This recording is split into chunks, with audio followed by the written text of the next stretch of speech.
They done let me in the door. They done gave your boy a chance, now the youngin' finna blow. It's a shame finna put the game in the figure four. Youngin' fresh from out that bottom, talking straight from off the stroll. And these days, I live the life of a movie star. Remember going to school telling you I'd be a superstar, but you didn't believe.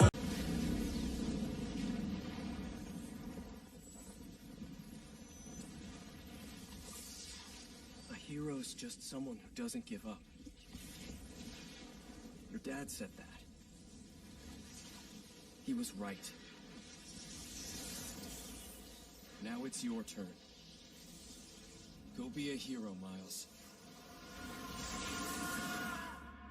Okay, let's do this.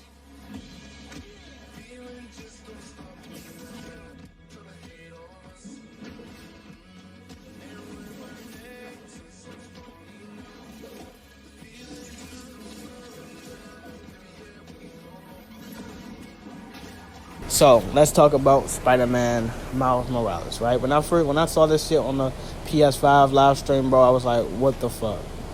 They just started this shit out right. Like I was like, okay, this shit is live as fuck.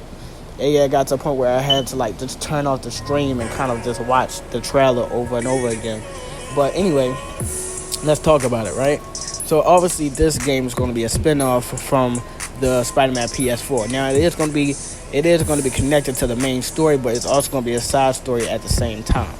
And this Spider-Man Miles Morales is going to kind of set up the actual sequel of Spider-Man PS4, which is going to be called Spider-Man PS5. And it's going to set up, Venom and whoever else is in it, maybe the Sinister Six, maybe. You know what I'm saying? And in a way, I'm kind of glad that they went in this type of route by giving Miles Morales his own story, because he is he's probably like the second best Spider-Man, you know what I'm saying? Second favorite Spider-Man, obviously, probably the first, but I doubt if he beats Peter Parker, but he is the second best Spider-Man, and I didn't want him to be in the shadow of Peter Parker. I wanted him to have his own, basically be his own person, and I was kind of scared that they wouldn't go that route, you know what I'm saying? But they did, you know what I'm saying? They gave him his own story, and I'm glad of that. Now, let's talk about the villain, right? Now, first, before I get into the villain, now, most likely it is going to be a time skip after Spider-Man PS4, the last DLC with, Hammerhead, right? And Sable. It's probably going to be like a good month or two, right? Time skip. You know what I'm saying? Basically him learning the fundamentals of being Spider-Man, stuff like that, like climbing, swinging. It's not going to take him that long. You know what I'm saying? It didn't take Peter Parker that long. I'm pretty sure it won't take Miles Morales that long.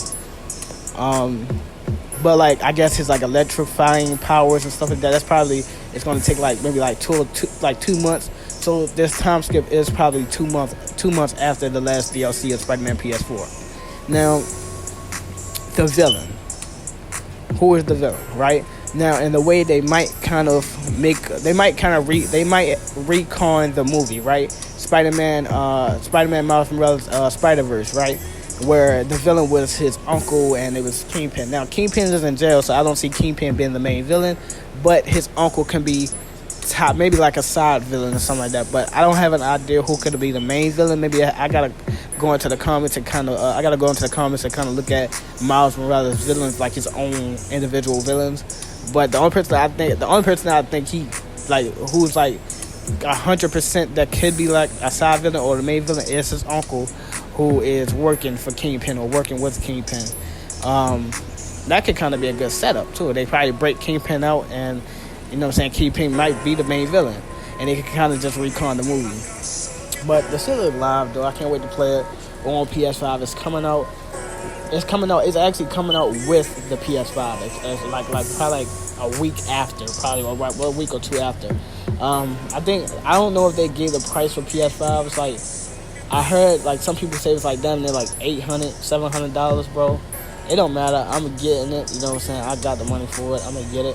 I'm originally a Xbox nigga. Xbox is my main, but I also like playing PS. You know what I'm saying? PS4 as well. So I never really cared about which one was better or not. You know what I'm saying? I like playing both, but just off the rip, my main person, my main go-to system is Xbox. So PS4 is my side. I only play PS4 for the exclusive like God of War and Spider-Man, and I am going to be getting Resident Evil 8 on it as well. But that's it. Really, that's all I wanted to really talk about the Spider-Man. I really can't talk about too much. The gameplay, it kind of looked the same. You know what I'm saying? They probably didn't have to do too much, but just added like a couple of animations, cause it just the swinging just kind of felt like repetitive. Like you only could do like so much with the swinging. Like every time you know what I'm saying, you jump out the swinging with, you know what I'm saying, when you're swinging around the fucking map and stuff like that, the city, you only probably did like 2 jump out animations. It's like that's all I want to see them, like add more animation to the swinging. You know what I'm saying? That's all I want to see. But besides that, everything else is right. I can't wait to play it. I am going to be probably doing a walkthrough of it. I gotta set up my equipment for that shit because I'm about to do a Last of Us Part 2 walkthrough when that shit come out. So subscribe to my channel and I'm out.